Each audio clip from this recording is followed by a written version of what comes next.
2026-29 ပရီးမီးယားလိဂ်ရာသီတစ်မှာစူဖလားတွေကိုကာကွယ်ဖို့အာဆင်နယ်ဘယ်လောက်အဆင့်သင့်ဖြစ်နေပြီလဲဆိုတာကိုဒီပွဲတွေကအဖြေပေးသွားမှာပါ TikTok, Facebook နဲ့ YouTube မှာကြည့်ရှုတဲ့ပရိသတ်များအားလုံးမင်္ဂလာပါခင်ဗျာအာဆင်နယ်ခုနကနေပြန်လဲကြိုဆိုလိုက်ပါတယ်အာဆင်နယ်ပရိသတ်တွေအတွက်ရာသီတစ်မစခင်စောင့်ကြည့်ရမယ်အချိန်ကာလကိုရောက်ရှိလာပါတယ်အာဆင်နယ်အသင်းဟာ2026-29ရာသီအသစ်အတွက်အသင်းရဲ့နောက်ဆုံးပြင်ဆင်မှုတွေကိုပြုလုပ်လာပြီးလာမယ့် pre-season တွေမှာလည်းအသင်းအတွက်အတော်လေးအရေးကြီးလာပြီဖြစ်ပါတယ်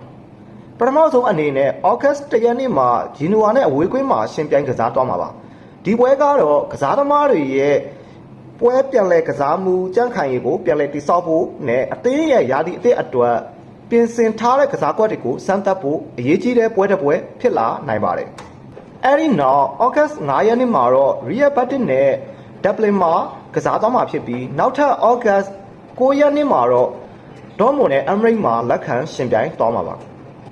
ဒီနေရာမှာ Dortmund နဲ့ပွဲကတော့ပို့ပြီးတော့စိတ်ဝင်စားဖို့ကောင်းပါတယ်ဘာကြောင့်လဲဆိုတော့အရင်ပွဲတွေထက်ပို့ပြီးတော့ပြင်းထန်တဲ့စံတက်မှုတစ်ခုဖြစ်လာနိုင်ပါတယ်အာဒီတာအနေနဲ့ရာသီတစ်မှာအဓိကအသုံးပြုမဲ့ပွဲထွက်လူစင်17ယောက်နဲ့ tactical plan တွေကိုပို့ပြီးရှင်းရှင်းလင်းလင်းစမ်းသပ်လာနိုင်တာကြောက်ပါဒါပေမဲ့ Arsenal ရဲ့ pre-season က Dortmund နဲ့ပွဲမှာမပြီးသေးပါဘူးAugust 12ရက်နေ့မှာကိုမိုနဲ့ Emirates မှာထပ်မံကစားရပြီးအဲ့ဒီပွဲတွေကနေတစ်ဆင့်အသင်းရဲ့အကောင်းဆုံးပုံစံကိုတဖြည်းဖြည်းတိစောက်သွားဖို့ရှိပါတယ်ပြီးတော့ရာသီတစ်မစခင်မှာအရေးကြီးဆုံးစမ်းသပ်မှုတစ်ခုရှိပါတယ်အဲ့ဒါကတော့ August 16ရက်နေ့မှာ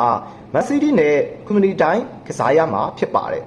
ဒါကြောင့် Arsenal ရဲ့ဒီ pre-season ကပုံမှန် one match ပွဲတွေထက်ပိုအရေးကြီးပါတယ်အသင်းသစ်တွေနဲ့ကစားသမားအသစ်တွေပေါင်းစည်းမှုဘယ်လောက်အထိအလုပ်ဖြစ်မလဲအာဒီတာရဲ့နီးပြူအသစ်တွေနဲ့ဘယ်လိုပုံစံနဲ့ထွက်ပေါ်လာမလဲပြီးတော့ရာသီတစ်မှာစူပလာတွေကိုကာကွယ်ဖို့အာဆင်နယ်ဘယ်လောက်ထိအဆင်သင့်ဖြစ်နေပြီလဲဆိုတာကိုဒီပွဲတွေကအဖြေပေးသွားမှာပါအထူးသဖြင့်ဂျီနိုဝါ Real Betis ဒေါ့မွန်နဲ့ကိုမိုအသင်းတို့နဲ့ကစားမဲ့ပွဲတွေမှာတော့ကစားသမားအသစ်တွေရဲ့ performance အနေနဲ့အသင်းရဲ့ chemistry ကိုအာဆင်နယ်ပိတ်သက်တွေအနေနဲ့အထူးစောင့်ကြည့်တင်ပါတယ်ဒါကြောင့်ဂန်နာတို့ရေဒီရာသီတစ်မစခင်မှာပဲအာဆင်နယ်ရဲ့ပုံစံကိုသိကျင်နေဆိုရင်တော့ဒီ pre-season ပွဲတွေကိုလုံးဝလက်လွတ်မခံသင့်ပါဘူးအာဆင်နယ်ရဲ့2026-29 Premier League ရာသီတစ်ကတော့မကြခင်စတင်တော့မှာဖြစ်ပါတယ်မိတ်ဆွေတို့ရောဒီရာသီကြိုပွဲစဉ်မှာအာဆင်နယ်အပေါ်မိမိတို့ရဲ့အမြင်လေးတွေကိုအောက်ခါ comment မှာဝင်ရောက်ရေးသားလို့ရပါတယ်ကျွန်တော်ရဲ့ Arsenal content page လေးကို follow လုပ်က like and share ပေးသွားကြပါဦးအားလုံးကိုကျေးဇူးတင်ပါတယ်